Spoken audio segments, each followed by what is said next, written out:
Hello दोस्तों, मैं हूँ आपका दोस्त आकाश। आज एक महत्वपूर्ण टॉपिक पर हम बात करने वाले हैं, उस टॉपिक के बारे में जो आज तक हमसे छुपाया गया। दोस्तों, उस टॉपिक का नाम है भारत के पहले प्रधानमंत्री नेताजी सुभाष चंद्र बोस के बारे में। दोस्तों, अगर आपसे ये पूछा जाए कि भारत के पहले प्रधानमंत्री का नाम क्या था, तो आप यही कहेंगे कि देश के पहले प्रधानमंत्री जवाहरलाल नेहरू थे।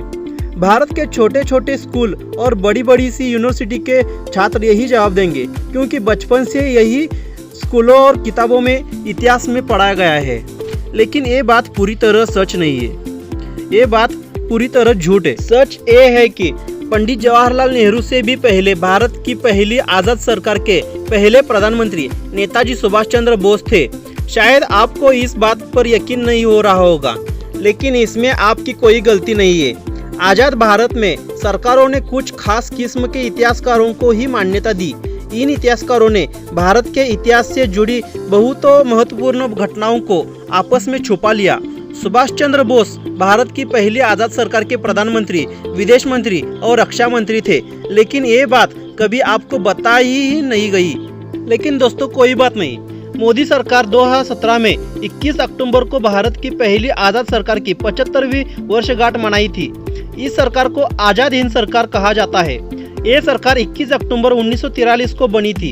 इसका अर्थ यह है कि भारत सरकार ने सुभाष चंद्र बोस द्वारा स्थापित आज़ाद हिंद सरकार को मान्यता दे दी है। इस मौके पर प्रधानमंत्री नरेंद्र मोदी लाल किले का दौरा किया था और वहां आज़ाद हिंद फौज संग्रहालय का उद्घाटन किया था। इसके अलावा 30 दिसंबर 2017 को प्रधानमंत्री नरेंद्र मोदी अंडमान निकोबार गए थे, क्योंकि करीब 77 साल पहले 30 दिसंबर 1943 को ही अंडमान निकोबार में पहली सुभाष चंद्र बोस ने तिरंगा फहराया था। ये तिरंगा आज़ाद हिंद फौज का था और ये भारतीय जमीन पर आज़ादी की पहली निशानी थी। भारत की पहली आज़ाद सरकार की स्थापना और उसकी घोषणा सुभाष चंद्र बोस ने 21 अक्टूबर 1943 को की थी। इस घोषणा के तुरंत बाद ही 23 अक्टूबर 1943 को आज़ाद हिंद सरकार दूसरे विश्व युद्ध के मैदान में उतर गई थी। आज़ाद हिंद सरकार के प्रधानमंत्री नेताजी सुभाष चंद्र बोस ने ब्रिटेन और अमेरिका के खिलाफ युद्ध का ऐलान कर दिया था। उस वक्त 9 देशों की सरकारों ने सुभाष चंद्र बोस की सरकार को अपनी मान्यता दी थी। जापान ने 23 अक्टूबर 1943 को आज़ाद हिंद सरकार को मान्यता दी। उसके बाद जर्मनी, फिलीपींस, थाईलैंड, मंचूरिया और क्रोएशिया ने भी आज़ाद हिंद सरकार को अपनी मान्यता दे दी थी। आज़ाद हिंद सरकार ने जापान सरकार के साथ मिलकर म्यांमार के रास्ते पूर्वोत्तर भारत में प्रवेश करने की योजना बनाई थी। सुभाष चंद्र बोस ने बर्मा की राजधानी रंगून को अपना हेडक्वार्टर बनाया, तब वहां जापान का कब्जा था। 18 मार्च 1944 को सुभाष चंद्र बोस की आज़ाद हिंद फौज ने भारत की धरती पर कदम रखा था और उस जगह को अब नागालैंड की राजधानी कोहिमा के नाम से जाना जाता है। आज़ाद हिंद फौज के शौर्य में कोई कमी नहीं थी, लेकिन 2 प्रमुख वजहों से सुभाष चंद्र बोस की आज़ाद हिंद फौज कोहिमा से आगे नहीं बढ़ सकी। पहली वजह यह है कि युद्ध जंगलों में लड़ा जा रहा था।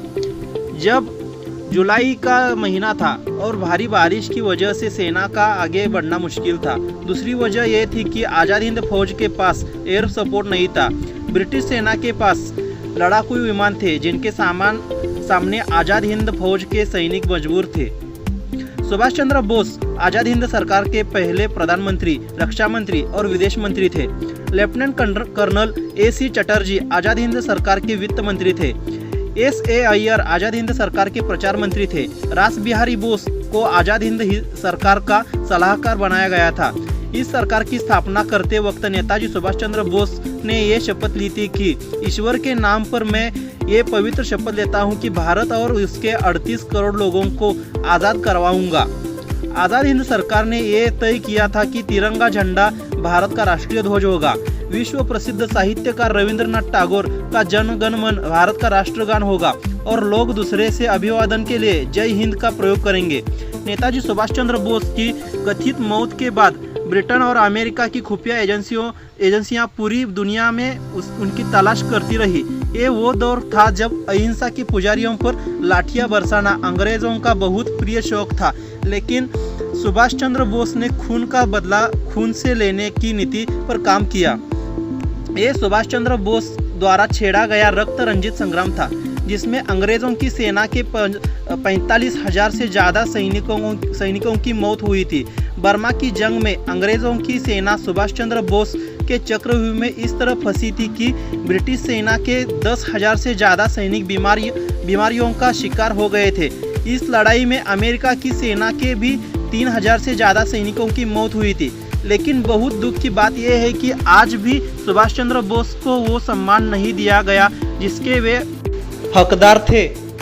ये बड़े आश्चर्य की बात है कि हमारे देश के कुछ नेताओं ने अपने जीते जी अपने प्रधानमंत्री कार्यकाल के दौरान खुद को भारत रत्न से सम्मानित कर लिया, लेकिन नेताजी सुभाष चंद्र बोस को आज तक भारत रत्न नहीं दिया गया। पंडित जवाहरलाल नेहरू को वर्ष 1955 में भारत रत्न दिया गया था और तब वो भारत के प्रधानमंत्री थे। इंदिरा गांधी को वर्ष 1971 में भारत रत्न दिया गया था और वो उस दौरान की प्रधानमंत्री थी। मृत्यु के तुरंत बाद राजीव गांधी को भी भारत रत्न दिया गया, लेकिन आज तक सम्मान नेताजी सुभाष चंद्र बोस को नहीं मिला।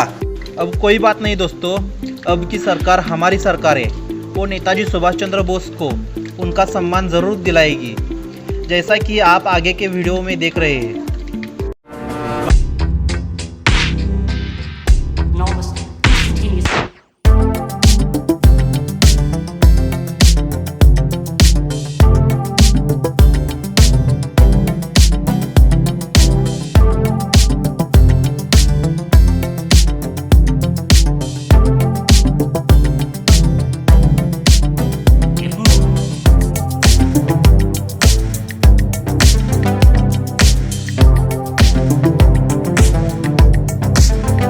और जानकारी भरे वीडियो देखने के लिए चैनल को सब्सक्राइब करो, बेल आइकन को प्रेस करो, लाइक करो और शेयर करो।